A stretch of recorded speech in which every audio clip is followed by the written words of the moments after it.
أعوذ بالله من الشيطان الرجيم وما أرسلنا من قبلك إلا رجالا نوحي إليهم من أهل القرى أفلم يسيروا في الأرض فينظروا كيف كان عاقبة الذين من قبلهم ولدار الآخرة خير للذين ولدار الآخرة خير للذين اتقوا أفلا تعقلون. Ya, kami tidak mengutus sebelum kamu melainkan orang laki-laki yang kami berikan wahyu kepadanya di antara penduduk negeri. Maka tidakkah mereka bepergian di muka bumi lalu melihat bagaimana kesudahan orang-orang sebelum mereka yang mendustakan Rasul. Dan sesungguhnya kampung akhirat adalah lebih baik bagi orang-orang yang bertakwa. Maka tidakkah kamu memikirkannya? Gitu ya.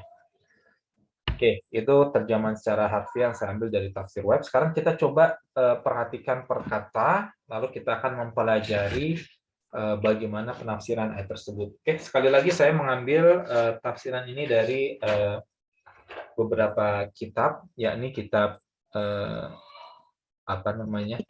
Ibnu Katsir, kemudian juga tulisan yang ditulis oleh Syekh Al-Aid Al-Qarni, kemudian ada juga tafsir As-Sa'di. Nah, kemudian kalau ceramah saya sangat mengambil faidah yang banyak dari ceramah Ustadz Nu'man Ali Khan, begitu juga Yasir Qobi dan Ustadz Firanda gitu ya. Oke, jadi wama arsalna. Dan ini kalau secara teks sudah saya bacakan gitu ya. Kalau secara letterlock, secara perkata begini, wama dan tidaklah arsalna kami utus, gitu ya. Wama arsalna, maka orang yang diutus nanti menjadi rasul, gitu ya, rasul. Orang yang diberikan pesan, rasul. Ya, kalau dalam bahasa Inggris, rasul ini disebut sebagai messenger. Ya, messenger. Kalau mereka membedakan antara prophet dengan messenger. Tapi kita jangan membiasakan untuk menyebut prophet, karena prophet itu di bahasa klasik mereka itu sebenarnya orang yang bisa melihat masa depan. Jadi jangan dipakai, gitu ya. Kita biasakan saja nabi dan rasul ya. Jadi orang yang diutus maka disebut sebagai rasul. Dan ini menjadi perbedaan antara nabi dan rasul. Rasul dan nabi kalau kita pelajari dulu ketika masih mungkin SD gitu ya.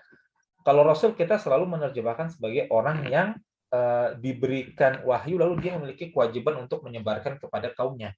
Nabi yang kita pelajari dulu ya adalah orang-orang yang diberikan wahyu oleh Allah, kemudian dia tidak memiliki kewajiban untuk menyebarkan kepada kaumnya.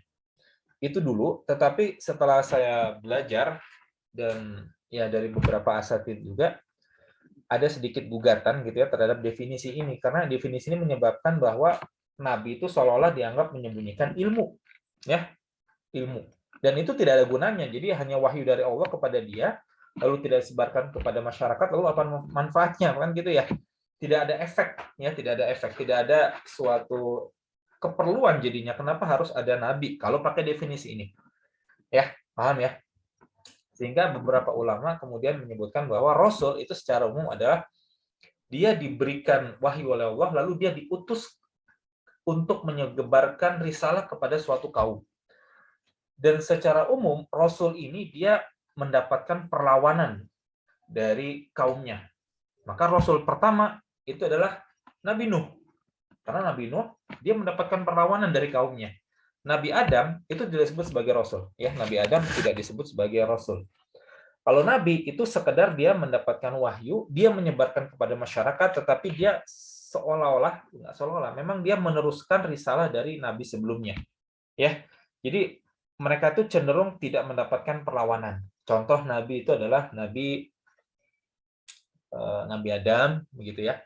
Kemudian ada nabi-nabi seperti Nabi Harun, ya Nabi Harun, ya itu cenderung sebagai nabi, bukan rasul, gitu ya. Kalau rasul itu cenderung dia mendapatkan perlawanan sengit dari kaumnya. Ya, kemudian Nabi Ismail itu juga nabi. Ya, kalau Ibrahim dia rasul.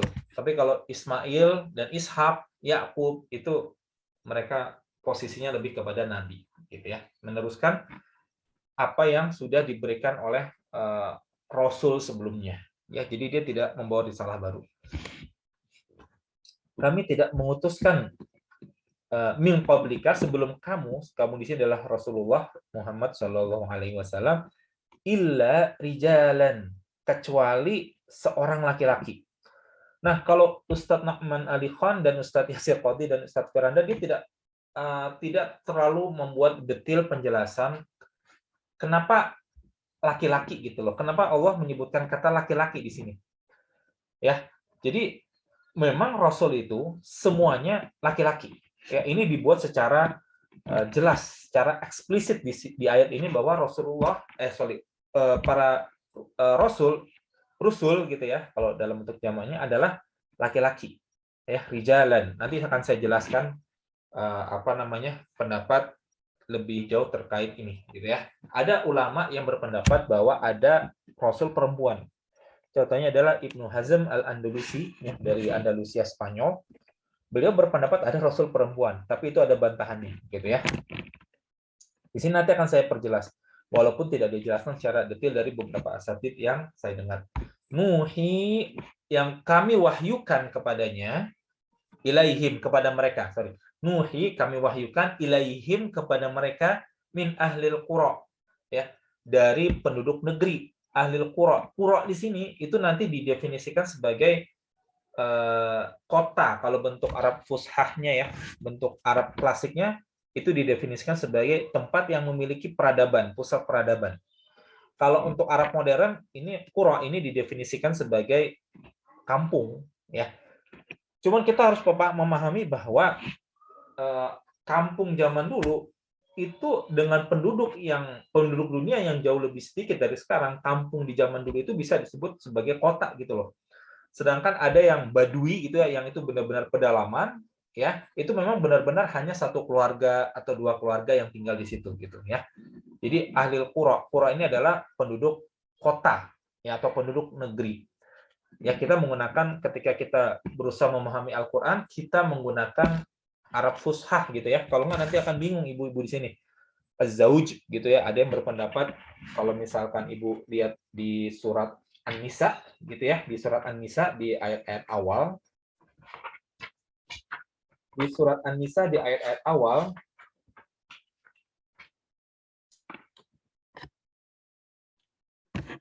Ya ayyuhan nasu taqu rabbakumul ladzi khalaqakum min nafsin wahidah wa khalaqa minha zawjaha wa batha minhuma rijalan katsiran wa nisa.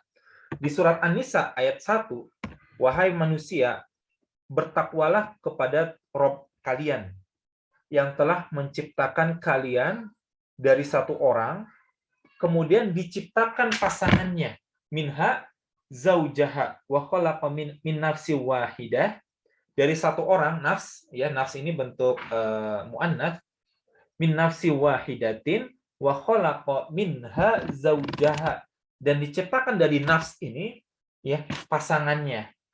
Orang kalau menggunakan bahasa Arab modern ketika menerjemahkan Al-Qur'an, ya, orang-orang yang memiliki kecenderungan homoseksual gitu ya, mereka menerjemahkan bahwa Nabi Adam ini gay gitu. Gay, homoseks. Kenapa? Karena di sini gunakan kata zaujaha, zauj. Zauj memang dalam modern itu berarti suami gitu ya, suami.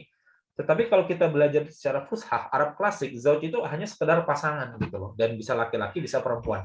Makanya kalau kita memahami Al-Qur'an, kita harus menggunakan Arab yang digunakan oleh Nabi dan sahabat ketika Al-Qur'an ini turun begitu. Ya. Al-Qura, ya. Al-Qura min ahdil qura. Qura di sini kalau bentuk tunggalnya mufrad adalah qaryah. Dalam bentuk bahasa Arab modern itu diterjemahkan sebagai kampung. Tetapi kalau untuk bahasa Arab yang klasik ini, qura ini adalah diterjemahkan sebagai kota atau pusat peradaban begitu ya. Afalam yasiru fil ardi fayanzuru kaifa kana aqibatul ladzina min qablihim. afalam, dan apakah kalian tidak, gitu ya, afalam yasiru, apakah mereka tidak berkelana, yasiru, saro yasiru, ya, itu kalau untuk bahasa bahasa Arab modern itu diterjemahkan sebagai mengalir, gitu ya. Jadi sungai yang mengalir gitu, misalnya disebut sebagai yasirun nahru, gitu ya, mengalir. Jadi di sini maksudnya adalah orang-orang ini apakah mereka tidak berkelana gitu, menyusuri segala penjuru bumi, gitu ya. Afalam yasiru fil ardi fayanzuru, dan menyaksikan kaifa kana aqibatul ladzina min qablihim. Bagaimana akibat, ya, bagaimana kesudahan orang-orang sebelum mereka, bagaimana nasib akhirnya gitu, ya. Waladarul akhirati khairul lilladzina taqau, dan sesungguhnya negeri akhirat lebih baik bagi orang-orang yang bertakwa. Afala ta'qilun, maka tidakkah kamu memikirkannya. Jadi ini 109 ini nyambung dari ayat sebelumnya, ayat ke 108, gitu ya. Di 108 Allah berfirman bahwa para nabi, gitu ya, para nabi, ayat 108 ini kepada minggu lalu ya, qul hadhihi sabili ad'u ilallah, yang ketika Rasulullah diperintahkan untuk mengajak kepada kaumnya untuk ke jalan Allah, begitu. Ya, lalu di sini disambung bahwa Allah menyatakan kami tidak mengutus kamu Rasulullah Muhammad melainkan orang laki-laki yang kami berikan wahyu kepadanya di antara penduduk negeri. Nanti di ayat ke-110 Allah menyatakan bahwa para rasul ini banyak yang kemudian putus asa ketika berdakwah karena kaumnya ini sangat luar biasa membandel, begitu ya. Kira-kira seperti itu. Ya. Jadi di sini adalah orang-orang disuruh berpikir, coba lihat bagaimana kesudahan orang-orang sebelum mereka yang menolak dakwah Rasul, yang menolak dakwah Rasul yang diutus kepada mereka, begitu. Ya. Nah, saya akan menekankan di kata rijalan di sini karena walaupun ini tidak ditekankan secara detail oleh para asatiz, tapi ini banyak ditekankan oleh di kitab tafsir, gitu ya. Kenapa di sini Allah menyebutkan kata rijal? Ya, kita tahu di negeri kita ini dulu ada yang pernah wanita mengaku nabi, maka itu langsung dibantah oleh ayat ini, gitu ya. Nggak hanya di negeri kita sebenarnya. Dulu ada nabi palsu setelah Rasulullah meninggal itu, wanita yang mengaku sebagai nabi, begitu. Ini bantahannya ada di ayat ini bahwa yang diangkat sebagai nabi adalah laki-laki. Ada ulama yang berpendapat bahwa wanita bisa menjadi nabi. Diambil dalil di surat Al-Qasas ayat 7.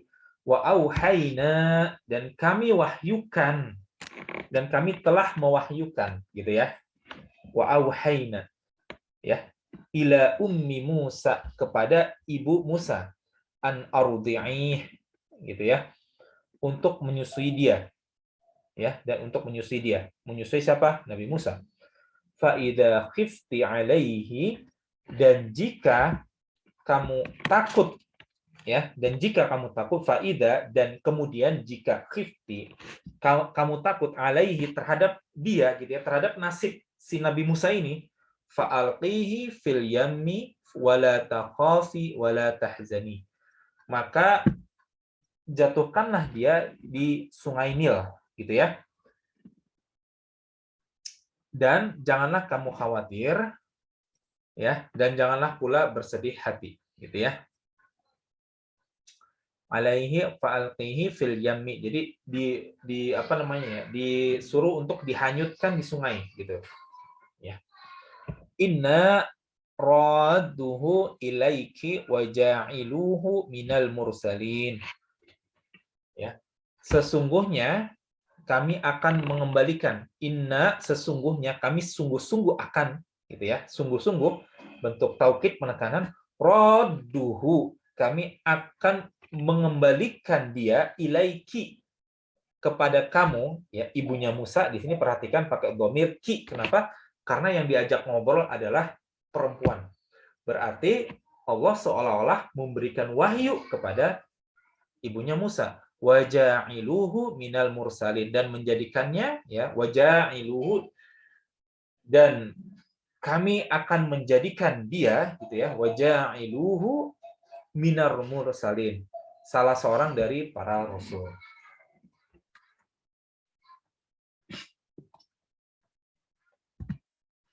Gitu ya. Dan kemudian ada para ulama ini berpendapat juga dari surat Ali Imran ayat 42 bahwa ada perempuan yang bisa menjadi nabi gitu.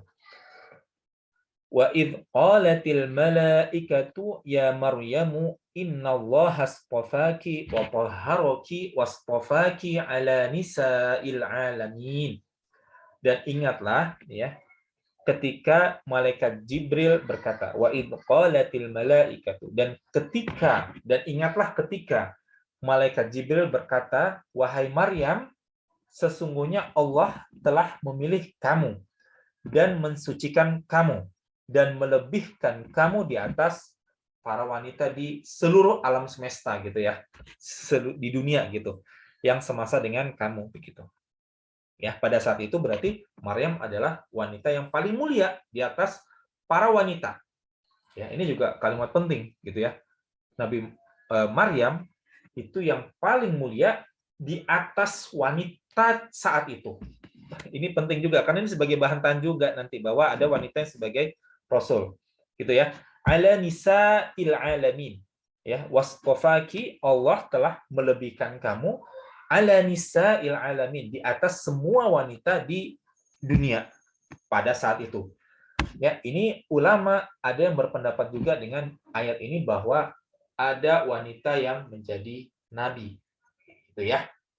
Tadi ini ayat Al-Qasas ayat 7 juga berarti ayat Ali Imran 42 ini dua dijadikan dalil bahwa ada nabi yang dari kalangan wanita. Gitu ya. Tapi ini dibantah. Bantahan pertama tadi saya jelaskan di sini bahwa Maryam di sini kita perhatikan dari konteks ayat ini, Maryam itu posisinya paling tinggi tapi di antara wanita. Padahal kalau pada saat itu ada rasul, maka rasul ini yang paling tinggi, gitu kan ya? Tidak hanya di atas wanita, tapi di atas pria juga begitu. Paham ya ibu-ibu ya? Jadi ayat ini juga secara tidak langsung menyatakan bahwa Maryam itu juga bukan nabi sebenarnya. Ya, siapa nabi di zaman ketika Maryam ini lahir? Ketika di zaman Maryam ada Nabi Zakaria, kemudian ada juga Nabi Yahya. Gitu ya. Kemudian dari Maryam nanti ada Nabi Isa. Gitu. Nah, tiga nabi ini posisinya semuanya di atas Maryam. Kenapa Maryam ini posisinya paling tinggi di atas wanita, tetapi bukan di atas semua manusia. Ya, karena ada nabi-nabi di sana yang posisinya lebih tinggi daripada Maryam. Oke. Kemudian dibantah juga, bukan dibantah sih, diperbaiki pemikiran para ulama bahwa wanita ini ada ulama yang berpendapat wanita ini menjadi nabi dengan ayat surat Al-Maidah ayat 75. Mal masihu ibnu Maryam illa rasulun. Al-Masih putra Maryam itu hanyalah seorang rasul. Perhatikan. Nabi Isa posisinya bukan nabi tapi dia rasul. Begitu ya. Mal masihu ibnu Maryam illa rasulun qad khalat min qablihi rusul. Dan sesungguhnya gitu ya. Sebelumnya telah berlalu beberapa rasul ya, pada khalat min qablihir rusul gitu ya, sesungguhnya telah berlalu sebelumnya beberapa orang rasul. Wa ummuhu siddiqah, dan ibunya adalah seorang siddiq, seorang yang benar ya. Siddiqah ini seperti Abu Bakar As-Siddiq, berarti Abu Bakar As-Siddiq. Kalau As-Siddiq dia tanpa tamar butoh karena dia adalah laki-laki. Di sini ibu dari Nabi Isa itu disebut sebagai siddiqah, orang yang benar. Ya, orang yang benar. Karena yakulani ta'am. Keduanya biasa memakan makanan, ya, baik Nabi Isa maupun ibunya, mereka manusia, gitu ya. Manusia yang memakan makanan, gitu ya. Unzur kaifa nubayyinu lahumul ayati tsumma anzur anna yufakun. Perhatikan bagaimana kami menjelaskan kepada mereka, ahli kitab, tanda-tanda kekuasaan kami. Kemudian perhatikanlah bagaimana mereka berpaling dari ayat-ayat tersebut, gitu ya. Undur, perhatikan, kaifa nubayyinu lahumul ayat.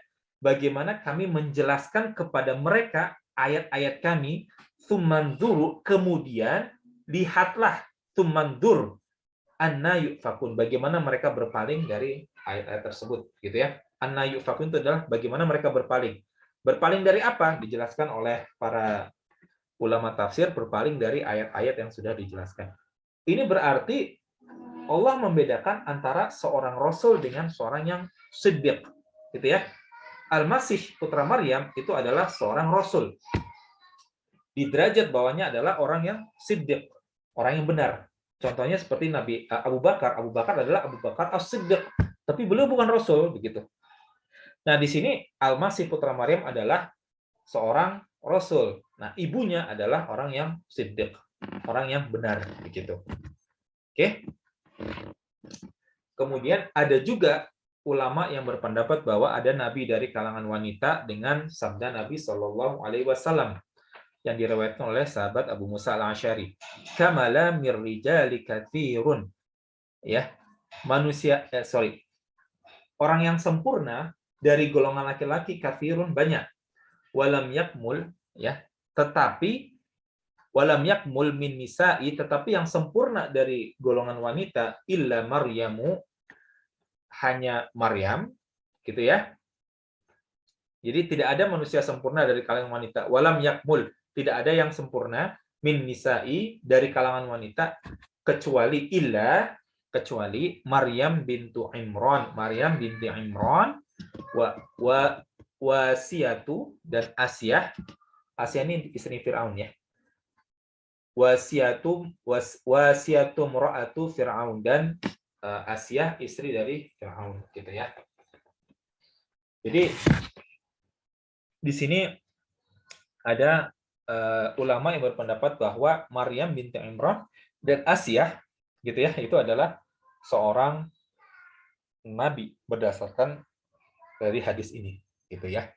Tapi kita tahu ini juga hadis pemikiran ini lemah. Kita tahu Asyah di sini ini bukan seorang nabi. Tidak ada keterangan bahwa beliau mendapatkan wahyu dari Allah, gitu ya. Maryam iya, beliau mendapatkan wahyu ilham dari Allah, tapi Asyah tidak ada keterangan apakah beliau mendapatkan wahyu dari Allah atau tidak. Tidak ada. Maka kita tidak bisa berasumsi beliau adalah seorang nabi. Jadi ini dalil yang sangat lemah untuk kalangan ulama yang berpendapat bahwa ada nabi dari kalangan wanita, gitu ya. Dan kita tahu bahwa ketika mendapatkan wahyu dari Allah, atau ketika ada seorang yang melihat malaikat Jibril datang kepadanya, maka kita tidak bisa serta-merta menyatakan orang tersebut adalah nabi, begitu. Karena di zaman sahabat pun mereka, ya, ketika masih ada nabi, banyak hadis yang menyatakan bahwa mereka bisa melihat malaikat dalam wujud manusia. Jadi malaikat ini berwujud manusia kemudian datang kepada Rasulullah, ya.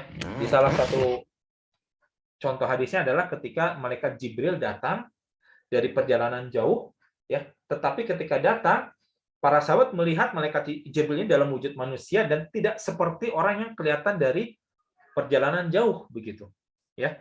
Kemudian malaikat Jibril bertanya kepada Rasulullah, wahai Rasulullah, jelaskan kepadaku tentang iman, Islam, dan ihsan, gitu ya. Jadi orang yang melihat malaikat tidak serta-merta dikatakan mereka sebagai nabi. Termasuk juga orang yang mendapatkan wahyu atau ilham, ya, itu tidak serta-merta bisa dikatakan sebagai nabi, begitu. Ya, kalau nabi itu dia harus berinteraksi pada kaumnya. Kalau wanita susah. Bagaimana dia bisa berinteraksi dengan bebas terhadap kaumnya, gitu loh. Apalagi mereka itu akan terikat terhadap suaminya. Seperti Asyah di sini tidak mungkin dia bisa berdakwah kepada kaum, gitu. Apabila beliau seorang nabi, tidak bisa karena dia terikat oleh Firaun, gitu ya. Nah, di sini beberapa bantahan terhadap hal tersebut. Jadi cara berdalil seperti ini dapat disanggah bahwa kata sempurna, ya, di hadis sebelum ini, kata sempurna, kamala, tidaklah otomatis menunjukkan bahwa nabi bisa berasal dari kalangan wanita. Hal ini karena yang dimaksud dengan sempurna dalam hadis tersebut adalah mencapai puncak keutamaan dan kemuliaan yang sesuai dengan kondisi kodrat para wanita, gitu ya. Oke, ini penjelasan tentang apakah ada kalangan wanita yang bisa menjadi nabi? Jawabannya tidak ada. Ya, mereka mendapatkan wahyu, tapi mereka tidak serta-merta dikatakan nabi. Ada juga yang berpendapat bahwa untuk konteksnya ini ya, untuk konteks ibunya Musa, itu konteksnya adalah memberikan ilham, ya, memberikan ilham, ya, memberikan ilham. Jadi dan ini juga banyak terjadi di antara para sahabat, mereka mendapatkan ilham, ya, mendapatkan ide gitu ya. Tapi itu agak mungkin terlalu jauh ya. Ya, katakanlah mereka adalah seorang mendapatkan wahyu, tapi tidak serta merta ketika mereka mendapatkan wahyu dari Allah kemudian itu menjadi apa namanya menjadikan mereka sebagai seorang nabi. Gitu ya. Jadi pada saat itu ketika membutuhkan, ketika Allah apa namanya mewahyukan kepada mereka itu karena memang ada keperluan di dalamnya. Contohnya seperti Ibu Musa di sini, ya, ada keperluan untuk menyelamatkan Nabi Musa begitu dari kejaran Firaun, maka diberikan wahyu pada saat itu saja, begitu. Ya, begitu juga kepada Maryam, ya. Kalau ibu-ibu di sini ada yang hafal surat Maryam, kalau ada yang mau menghafalkan surat Maryam, saya sangat menyarankan ibu-ibu mendengarkan lantunan qiraah dari Syekh Sa'ad Al-Ghamdi ya. Jadi itu sangat bagus sekali bagaimana beliau melantunkan surat Maryam, gitu ya. Di surat Maryam ketika malaikat Jibril datang kepada Maryam binti Imran. Di ayat ke-17. Fattakhadat min dunihim hijaba fa'arsalna ilaiha ruhana fatamatsala laha basharan sawiyya. Fattakhadat, jadi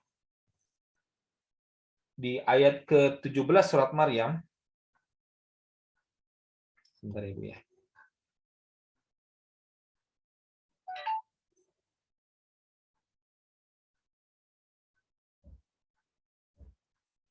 Di ayat ke-17 surat Maryam,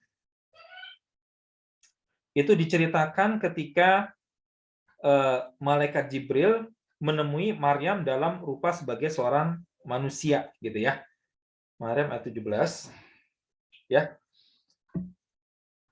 Fattakhadat min dunihim hijaba. Jadi Maryam ini memasang hijab, gitu ya, memasang pelindung ketika Allah mengutus ya ruh darinya, yakni siapa? Malaikat Jibril, gitu ya, mengutus ruh dari mereka yang menyerupai manusia yang sempurna, manusia yang tampan begitu.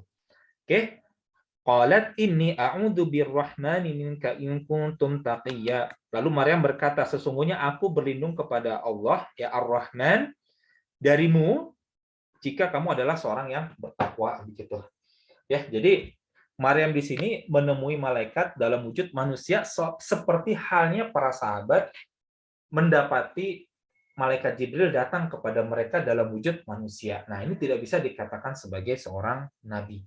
Karena kalau Rasulullah itu benar-benar dia mendapatkan wahyu dari Allah, ya, malaikat Jibril turun bahkan terkadang dalam rupa yang aslinya begitu. Ya. Dan itu ada apa namanya? Ada kalamullah yang diturunkan kepada beliau yang kita bacakan terus sampai akhir zaman nanti begitu. Ya, kita kalau memahami Al-Qur'an ini beda ya Al-Qur'an ini dengan apa namanya kitab perjanjian lama dan perjanjian baru yang atau Torah yang saat ini dipegang oleh kaum Yahudi dan Nasrani. Ini agak beda. Jadi kalau mereka itu seolah-olah seperti cerita. Kalau kita memahami isi Al-Qur'an ini benar-benar kata dari Allah yang diturunkan kepada kita begitu. Al-Qur'an ya, akidah Ahlussunnah wal Jamaah, Al-Qur'an ini adalah kalamullah, ucapan Allah. Ini adalah bagian dari sifat Allah, gitu ya. Kalamullah ini bukan makhluk. Kalamullah, Al-Qur'an itu adalah bagian dari sifat Allah. Maka ketika kita hendak mempelajari Islam, maka yang pertama kali kita datangi adalah memahami isi Al-Qur'an begitu. Ya, ini adalah kedudukan Al-Qur'an di kalangan Muslim, beda dengan perjanjian lama dan perjanjian baru, gitu ya, beda. Oke. Jadi wanita tidak menjadi seorang nabi begitu. Oke, kita lanjut sedikit lagi. Nah, selain itu dari sini juga bisa disimpulkan bahwa para rasul adalah manusia. Para rasul adalah manusia dan bukan malaikat. Para rasul ya yang diturunkan kepada kaum itu adalah dari golongan manusia. Ya, contohnya di surat Al-Anbiya ayat 7, "Wa ma arsalna qablaka illa rijalan nuhi ilaihim." Nah, ini juga dalil bahwa rasul itu adalah laki-laki. Wa ma arsalna qablaka, dan tidaklah kami utus sebelum kamu illa rijalan, kecuali laki-laki, nuhi ilaihim, yang kami berikan wahyu kepada mereka. Gitu ya. Jadi yang diutus adalah laki-laki. Fas'alu, dan bertanyalah, ahla dzikri in kuntum la ta'lamun.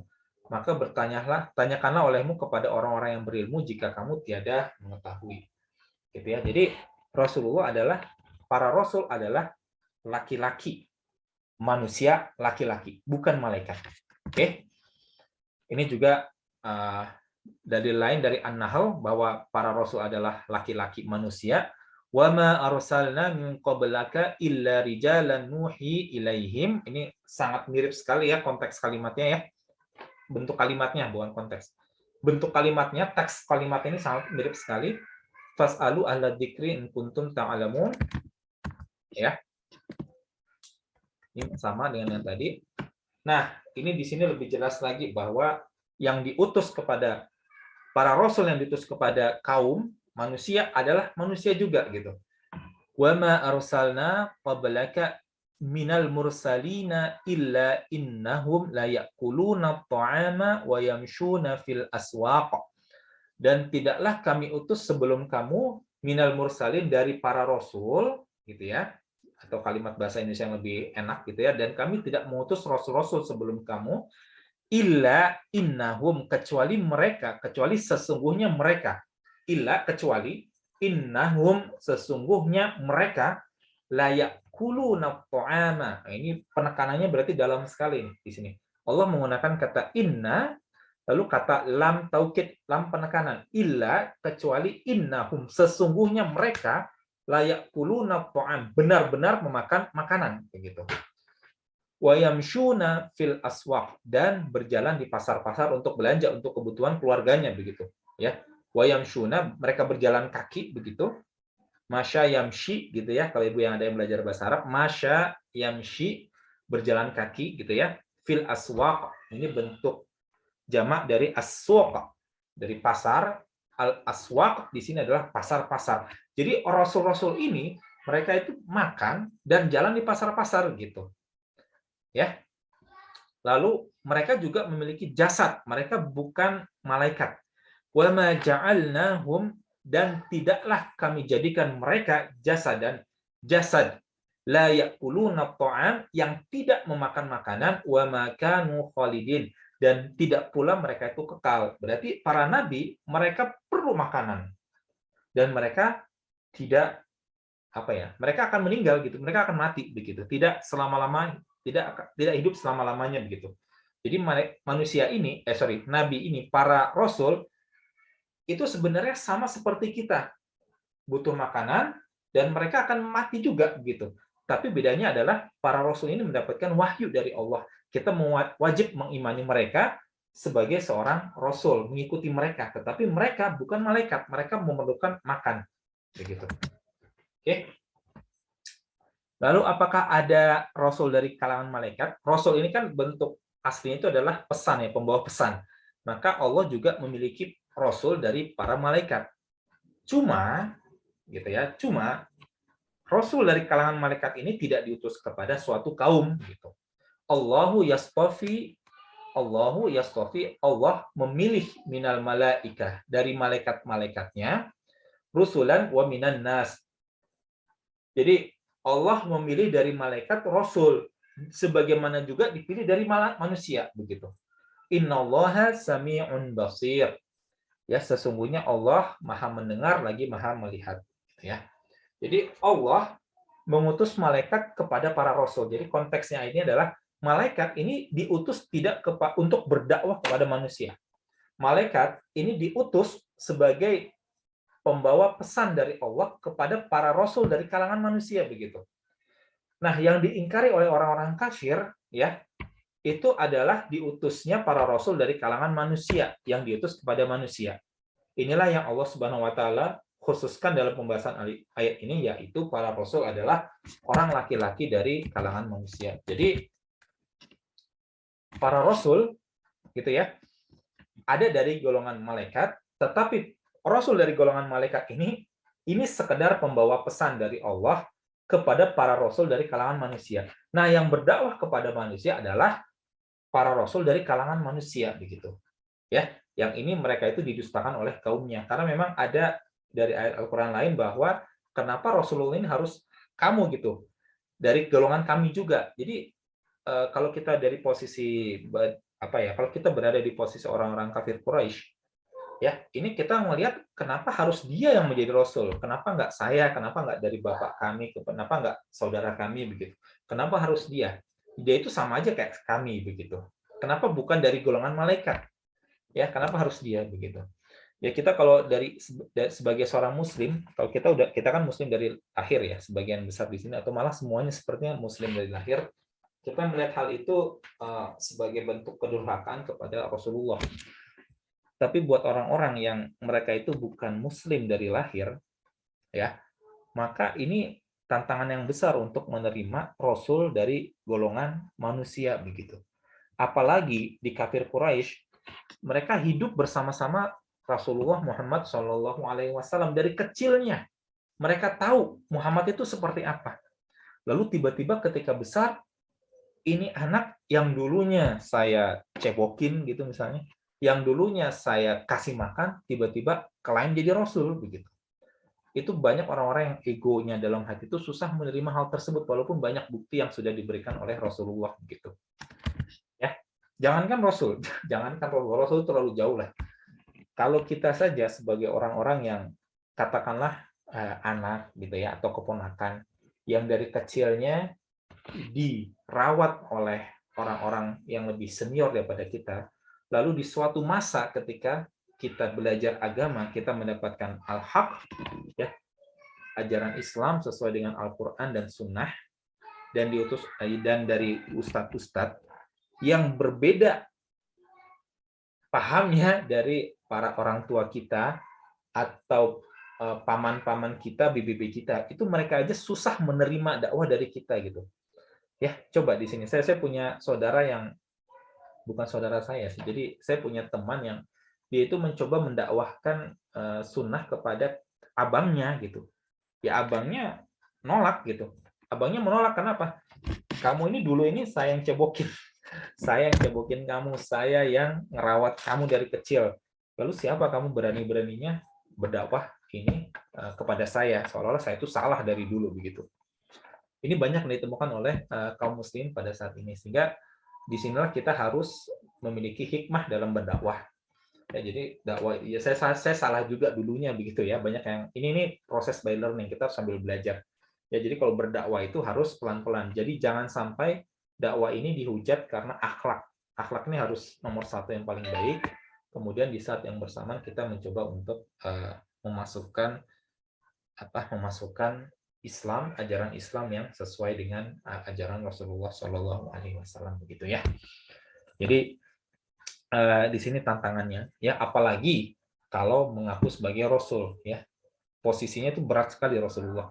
Banyak sekali pemuka-pemuka kaum Quraisy pada saat itu mereka tidak menolak paham bahwa Tuhan itu hanya satu. Ya itu mudah sebenarnya. Dan mereka pun sebenarnya menerima itu begitu. Mereka menerima itu, ya, karena mereka sudah mengakui bahwa yang menciptakan dunia ini, ya alam semesta ini memang Allah begitu. Tetapi banyak di antara mereka itu menolak posisi Muhammad sebagai Rasulullah begitu. Banyak yang menolak, termasuk contohnya adalah Abu Jahal, ya. Abu Jahal itu menolak Rasulullah itu karena mereka berasal dari dari Bani Hashim, berbeda dengan Bani Abu Jahal yang berasal dari Bani yang lain. Kalau tidak salah Bani Makhzum, kalau saya tidak salah ingat ya. Jadi banyak sekali pemuka-pemuka Quraisy yang tidak bisa menerima posisi Muhammad Rasulullah SAW karena melihat orangnya begitu. Melihat orangnya itu bukan, kenapa nggak dari golongan kami begitu. Apa bedanya dia dengan saya? Dia anak kemarin sore gitu. Banyak sekali yang menolak dakwah Rasul itu seperti itu. Ya, belum lagi ketika mereka menerima dakwah Rasul itu banyak yang mereka itu akan kehilangan jabatan, kehilangan harta. Sehingga di zaman Rasulullah, orang-orang yang menerima dakwah Rasul itu biasanya dari orang-orang miskin yang nothing tulus. Jadi mereka menerima dakwah Rasul tidak kehilangan apa-apa, atau dari golongan pemuda yang tidak menerima pengaruh dari ayah-ayah mereka begitu. Ya, pemuda ini tidak banyak juga karena pemuda ini terkadang mereka ditekan juga oleh keluarganya, tapi banyak pemuda yang menerima dakwah Rasul ya karena mereka memang nothing tulus. Contohnya Mus'ab bin Umair itu golongan pemuda juga, dia mendapatkan hidayah untuk masuk Islam gitu ya. Itu pun setelah beliau masuk Islam, beliau diusir keluarganya begitu. Ya, jadi ada beberapa yang tidak sanggup, tidak kuat gitu menerima tekanan. Contohnya seperti Ikrimah bin Abu Jahal gitu ya. Ikrimah bin Abu Jahal itu sebenarnya dia punya bibit untuk menerima Islam, cuman karena bapaknya ini memang Abu Jahal, dia itu susah sekali menerima agama Islam. Karena siapa? Karena bapaknya. Ya, karena bapaknya. Khalid bin Walid itu juga dia agak lama masuk Islam ya karena pengaruh keluarganya, walaupun akhirnya Khalid bin Walid itu kemudian masuk Islam setelah saudara kandungnya Walid bin Walid gitu ya, namanya Walid bin Walid, saudaranya Khalid bin Walid masuk Islam terlebih dahulu begitu. Ya. Rasulullah juga bersabda orang seperti Khalid ini tidak akan lama untuk menolak Islam gitu. Jadi para pemuda itu akhirnya banyak juga yang bisa masuk Islam setelah melepaskan pengaruh dari bapak-bapak mereka gitu. Karena pada hakikatnya mereka nothing tulus juga, cuman karena tekanan itu keluarga agak susah juga untuk menerima Islam.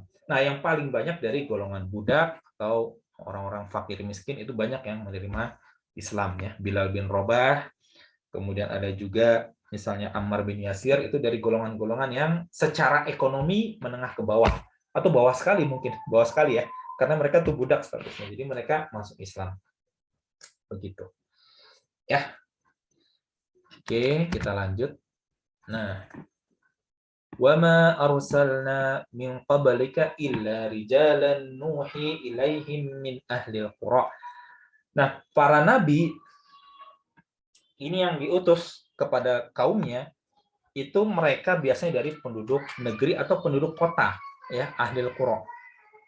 Ya tidak mungkin juga para nabi ini diutus kepada pedalaman ya. Kalau di pedalaman siapa yang mendapatkan risalah begitu. Kalau para nabi ini diutus kepada orang-orang di pedalaman, orang-orang Badui. Selain itu, orang-orang Badui atau pedalaman itu biasanya mereka sangat keras sekali. Ya, Nabi SAW di surat At-Taubah ayat 97, Al-a'rabu asyaddu kufran wa nifaqan wa ajdaru alla ya'lamu hududa ma anzalallahu ala rasulih wallahu alimun hakim. Orang-orang Badui, A'rab itu adalah orang-orang yang pedalaman gitu ya. Di sini kita kalau pedalaman benar-benar pedalaman ya Bu ya, berarti bukan pusat kota begitu. Mereka hidup hanya dengan keluarganya, itu sangat kufur gitu ya. Asyad, sangat keras kekufurannya, wanifaqan dan kemunafikannya ya. Wa ajdaru alla ya'lamu hududama anzalallahu ala rasulih, dan lebih wajar tidak mengetahui hukum-hukum yang diturunkan Allah kepada rasulnya ya. Wa ajdaru alla ya'lamu hududama, dan lebih wajar alla ya'lamu hududama anzalallahu ala rasulih, dan lebih wajar untuk tidak tahu gitu ya. Jadi ajdaru itu adalah lebih mungkin untuk tidak tahu. Jadi kita harus paham bahwa zaman dulu itu tidak ada internet, tidak ada TV gitu ya. Tidak ada TV, tidak ada internet. Ya maka orang-orang pedalaman itu benar-benar susah untuk mendapatkan informasi tentang risalah, tentang kenabian begitu. Sehingga mereka tidak tahu, wajar. Kalau zaman sekarang kita tidak bisa pakai alasan itu. Orang internet itu sampai masuk ke pelosok-pelosok desa gitu kan ya. Kalau sekarang ini agak susah untuk dibayangkan ada orang yang sama sekali tidak memiliki informasi. Tapi pada waktu itu bisa jadi. Kenapa? Karena waktu itu tidak ada internet, tidak ada listrik, tidak ada TV, tidak ada radio, apapun tidak ada. Begitu ya. Sehingga mereka sangat jelas, sangat keras kekufurannya dan sangat jelas kemunafikannya, dan wajar untuk mereka tidak tahu ya hududama, had ya, atau batasan-batasan ya. Hukum had itu contohnya seperti, kalau untuk di kasus ini seperti maksudnya adalah hukum-hukum gitu ya, ma anzalallahu ala rasulih, hukum-hukum dari apa-apa yang diturunkan Allah kepada para rasulnya, kepada rasulnya, maaf. Wallahu alimun hakim, dan Allah mengetahui lagi maha bijaksana, gitu ya, maha bijaksana. Ya, kemudian kita juga bisa mendapatkan dari wahyu lain, ya, dari surat 109 ini, dari sebuah hadis yang diriwayatkan oleh Anas bin Malik. Ketika kami berada di dalam masjid bersama Rasulullah, tiba-tiba datang seorang badui. Lalu si badui kencing di dalam masjid. Ya, para sahabat Rasulullah SAW berseru, tahan, tahan. Kemudian Rasulullah SAW berkata, janganlah kalian ganggu, biarkan dia. Maka para sahabat membiarkan si badui ini kencing sampai selesai. Selanjutnya Rasulullah SAW memanggilnya lalu berkata, inna hadhil masajidah, sesungguhnya masjid-masjid ini la tasluhu li syai'in, ya, min hadal bauli, ya, tidak pantas, la tasluhu li syai'in, tidak pantas dikenai dari air kencing, hadal bauli wala qadari, dan kotoran, gitu ya. Innama hiya lidzikrillahi, sesungguhnya dia adalah untuk zikir kepada Allah azza wa jalla, ya, wassalati, dan salat, wa qiraatil Quran, dan membaca Al-Qur'an. Jadi masjid ini tidak pantas dikenai dari air kencing dan kotoran. Dia dibangun untuk zikir kepada Allah, salat, serta membaca Al-Qur'an. Tetapi badui ini, Rasulullah tidak langsung memberikan hukuman fisik kepada beliau, kepada Arab Badui ini. Kenapa? Karena Arab Badui ini memang mereka itu terpencil secara informasi begitu. Nah, para rasul itu akan selalu diutus dari kepada orang-orang kota gitu. Kenapa? Karena itu menjadi pusat peradaban. Rasulullah SAW ini diutus di kota Mekkah. Mekkah itu tiap tahun didatangi oleh orang-orang Arab dari seluruh penjuru Jazirah Arab untuk menunaikan ibadah haji. Jadi haji itu udah ada sejak dulu. Cuman Islam nanti akan memberikan tambahan aturan, kemudian ada yang tidak pantas kemudian dihapuskan. Contoh seperti orang-orang Arab dulu yang hendak tawaf di sekeliling Mekah itu mereka tawaf telanjang, tidak menggunakan baju. Islam datang kemudian disuruh pakai baju. Ada kemudian berhala-berhala di sekitar Ka'bah juga dihancurkan. Tapi haji itu sudah ada di zaman dulu. Sejak itu adalah kebiasaan sunnah dari Nabi Ibrahim. Nah, Rasulullah diutus ke Mekah yang merupakan pusat peradaban di masa itu. Bukan pusat peradaban sih lebih tepatnya, pusat orang-orang bertemu. Supaya apa? Supaya Rasulullah ini bisa berdakwah kepada banyak orang gitu, banyak kaum gitu. Ya, salah satu manfaatnya adalah, salah satu hikmahnya adalah Rasulullah bisa berdakwah kepada lebih banyak, menjangkau lebih banyak orang dari golongan yang berbeda-beda, dari suku yang berbeda-beda. Jadi Rasul itu diutus kepada kaum, kepada suatu wilayah yang merupakan peradaban. Oke, walaupun Makkah pada saat itu bukan peradaban yang paling tinggi, bukan, ya, tetapi dia tetap merupakan melting pot kalau bahasa Nu'man Ali Khan. Jadi Mekah itu sebagai pusat pertemuan orang-orang dari seluruh penjuru Arab. Mekah itu waktu itu tidak dikuasai oleh Romawi maupun Persia. Mekah, ya, itu tidak dikuasai oleh orang-orang Romawi maupun Persia. Ya, tetapi tetap Mekah itu merupakan pusat pertemuan orang-orang dari seluruh penjuru Arab. Ya, dan kalau kita pikir sekarang, kok bisa ya Mekah itu lepas dari pengaruh Persia dan Romawi.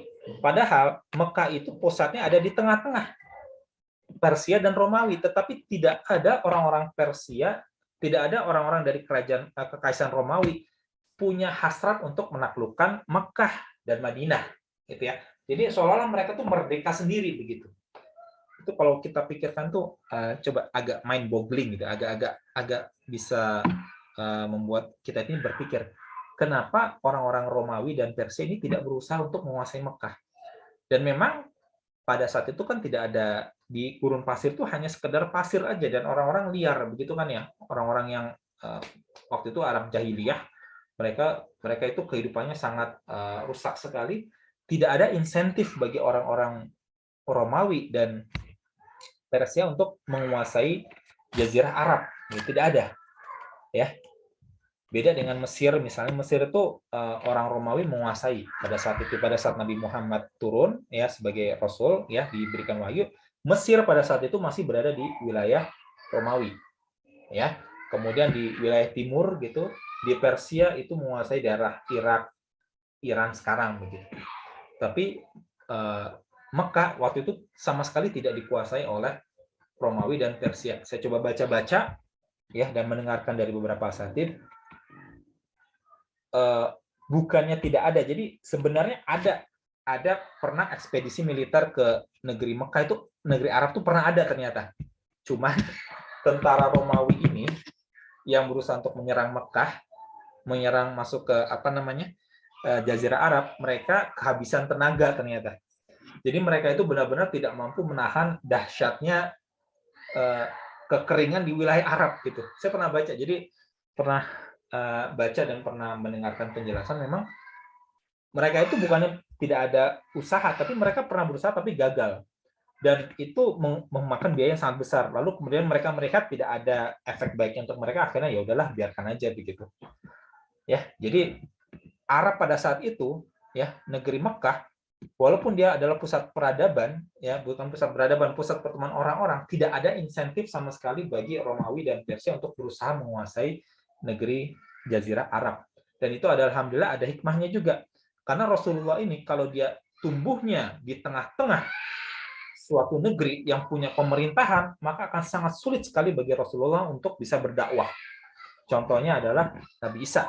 Nabi Isa ketika beliau diutus, itu wilayah itu sudah berada di bawah kekuasaan Romawi. Maka sangat sulit sekali bagi Nabi Isa untuk berdakwah karena ada kekuatan power dari negara begitu. Sangat sulit sekali untuk bisa berdakwah. Gitu ya. Sehingga beliau ya qadarullah kemudian diangkat Allah, lalu kemudian digantikan oleh digantikan oleh salah seorang muridnya untuk kemudian disalib begitu kalau untuk dalam versi Islam ya. Ya, tapi intinya sulit sekali untuk berdakwah ketika di wilayah itu sudah ada kekuasaan negara yang menekan begitu dari atas. Ya karena nabi itu kan dari bawah gitu ya. Kalau tiba-tiba ada pemimpin ya otomatis dia akan merasa ini orang akan mengganggu sekali begitu sehingga langsung dihajar begitu kan ya. Kira-kira seperti itu. Ya, jadi contohnya Nabi Isa itu sulit sekali berdakwah karena wilayah itu sudah dikuasai oleh orang-orang Romawi. Nah, Makkah dan Madinah waktu itu bebas dari pengaruh Romawi dan Persia. Sehingga Rasulullah, walaupun banyak tekanan, tetapi Rasulullah masih bisa berdakwah dengan lebih leluasa dibandingkan contoh-contoh dari para nabi dan rasul sebelum beliau begitu. Rasulullah dalam satu hadisnya, ketika Khabbab bin Art ini adalah salah satu seorang sahabat Nabi, dia meminta kepada Rasulullah untuk berdoa supaya mereka itu diselamatkan dari siksaan kaum kafir Quraisy. Rasulullah lalu bersabda bahwa orang-orang sebelum mereka, sebelum para sahabat, itu mereka ada yang sampai disisir dengan sisir besi sebagai bentuk sisaan kepada mereka karena mereka mendapatkan hidayah untuk masuk Islam ya, masuk ke dalam agama tauhid waktu itu ya. Tetapi mereka tetap istiqomah dalam agamanya begitu. Jadi itu membuktikan bahwa kalau Rasulullah ini turun di suatu kaum yang sudah ada pemerintahan di atasnya, itu kan sangat sulit sekali untuk bisa berdakwah begitu ya. Jadi salah satu hikmah Rasulullah turun di negeri Mekah yang waktu itu seperti lawless island gitu ya, lawless place, jadi tempat yang tidak ada hukum, adalah Rasulullah sedikit lebih leluasa ya, sedikit ya, tapi itu signifikan. Rasulullah lebih leluasa untuk bisa berdakwah begitu. Sehingga nantinya beliau akhirnya yang menjadi kepala negara gitu ya, dalam tanda kutip, atau sebagai orang yang pemerintahan juga ya, orang yang memerintah, karena negeri Arab waktu itu tidak ada pemerintahan yang di atasnya, tidak ada yang menaungi begitu ya. Contoh lain adalah ketika ibu-ibu di sini sudah banyak yang hafal surat Al-Kahfi ya Bu ya. Al-Kahfi ini turun di suatu negeri yang negeri itu juga dikuasai oleh kaum Romawi, sehingga para ashabul kahfi ini kemudian akhirnya harus melarikan diri begitu karena siksaan dari pemerintahnya sangat kejam sekali. Mereka harus lari masuk ke gua lalu tidur 309 tahun begitu. 309 tahun untuk hitungan Hijriah. Kenapa? Karena mereka hidup di negeri yang ada pemerintahan kuat yang menaunginya begitu.